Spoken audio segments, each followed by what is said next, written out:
Kesimpulan pemimpin pembelajaran dalam pengelolaan sumber daya dan implementasinya di dalam kelas, sekolah, dan masyarakat sekitar sekolah.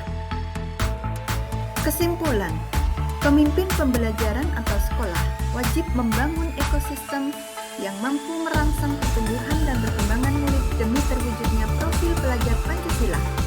Cara pandang pemimpin pembelajaran atau sekolah dalam melihat ekosistem, apakah sebagai kekuatan atau sebagai kekurangan, sangat menentukan keberhasilan sebuah proses pembelajaran. Pemimpin pembelajaran atau sekolah yang memandang semua sumber daya yang dimiliki sebagai suatu kekuatan dan aset akan selalu berupaya memaksimalkan pemanfaatan kekuatan dan aset yang dimiliki sehingga ada optimisme dalam keberhasilannya dan tidak akan berfokus pada kekurangan. Pemimpin pembelajaran atau sekolah harus menyadari betapa banyak sumber daya yang dimiliki sekolah dan senantiasa melihat sumber daya sebagai aset atau kekuatan yang dimiliki dapat dimanfaatkan untuk pembelajaran yang berpihak pada murid. Implementasi di dalam kelas. Kolaborasi dengan murid dalam menggunakan sumber daya yang ada di kelas. Secara bergotong royong dan melalui kelompok bersama-sama membersihkan kelas, menata buku di rak, menghias dinding, menata bangku dengan rapi. Guru dan murid membuat keyakinan kelas. Menggunakan dana dari sekolah untuk kebutuhan kelas dengan baik. Implementasi di sekolah. Kolaborasi dengan kepala sekolah dan rekan sejawat serta seluruh komunitas sekolah dalam pemanfaatan sumber daya yang ada di sekolah. Menanami lahan kosong di lingkungan sekolah dengan tanaman toga atau membuat taman di lahan kosong tersebut.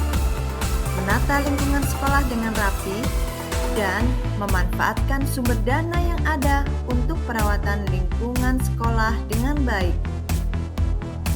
Implementasi di masyarakat sekitar sekolah.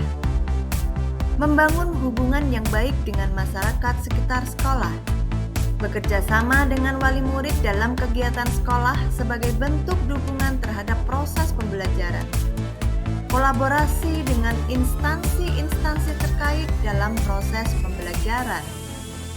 Hubungan pengelolaan sumber daya yang tepat akan membantu proses pembelajaran murid menjadi lebih berkualitas.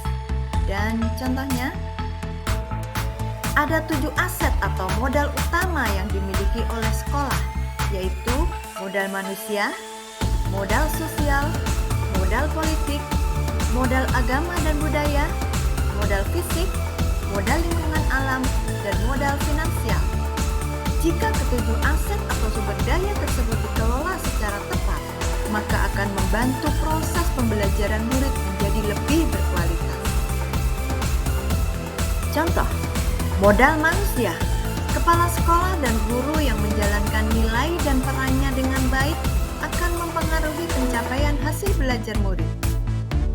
Modal sosial, adanya aturan yang jelas seperti keyakinan sekolah yang dibuat bersama murid akan menghasilkan kesadaran diri dalam disiplin positif sehingga terwujud pembelajaran yang kondusif, aman, dan nyaman. Contoh modal politik. Kebijakan kepala sekolah yang mengakomodir kepentingan warga sekolah dan peningkatan kualitas pembelajaran yang berpihak pada murid akan mewujudkan proses pembelajaran yang menyenangkan bagi murid. Modal fisik, pemanfaatan sarana dan prasarana secara tepat akan menciptakan pembelajaran yang kondusif, aman, dan nyaman. Contoh modal agama dan budaya. Pembiasaan beribadah sehari-hari akan membentuk karakter murid yang beriman dan bertakwa kepada Tuhan Yang Maha Esa. Pelestarian budaya daerah sekitar seperti kesenian tradisional dan budaya cinta produk lokal akan menciptakan kecintaan terhadap budaya yang mendukung proses pembelajaran yang berkualitas. Contoh modal lingkungan alam.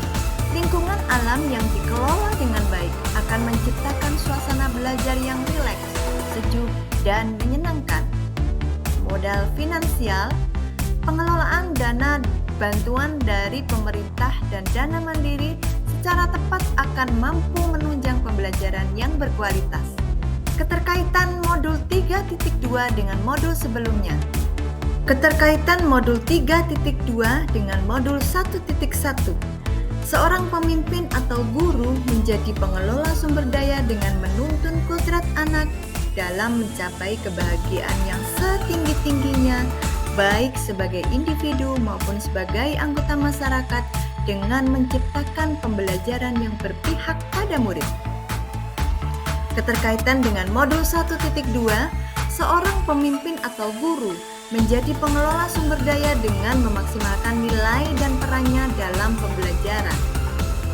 Keterkaitan dengan modul 1.3, seorang pemimpin atau guru menjadi pengelola sumber daya dengan membuat visi sekolah yang berpihak pada murid dan mewujudkannya dengan memaksimalkan sumber daya yang ada.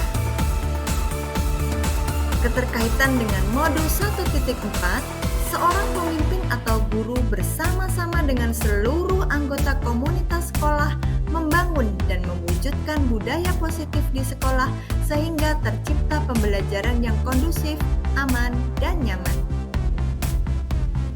Keterkaitan antara modul 3.2 dengan modul 2.1, seorang pemimpin atau guru menjadi pengelola sumber daya dengan memaksimalkan potensi diri dalam menciptakan pembelajaran berdiferensiasi sehingga kebutuhan belajar murid terpenuhi secara tepat.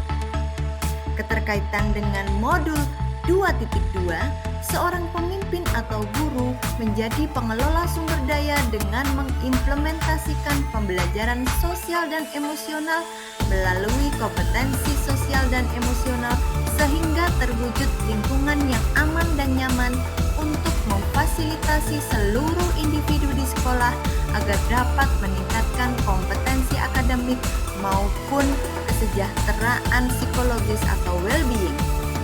Keterkaitan dengan modul 2.3, seorang pemimpin atau guru menjadi pengelola sumber daya dengan meningkatkan kemampuan coaching dalam supervisi akademik sebagai pengembangan kompetensi yang berkelanjutan dan optimalisasi potensi setiap individu.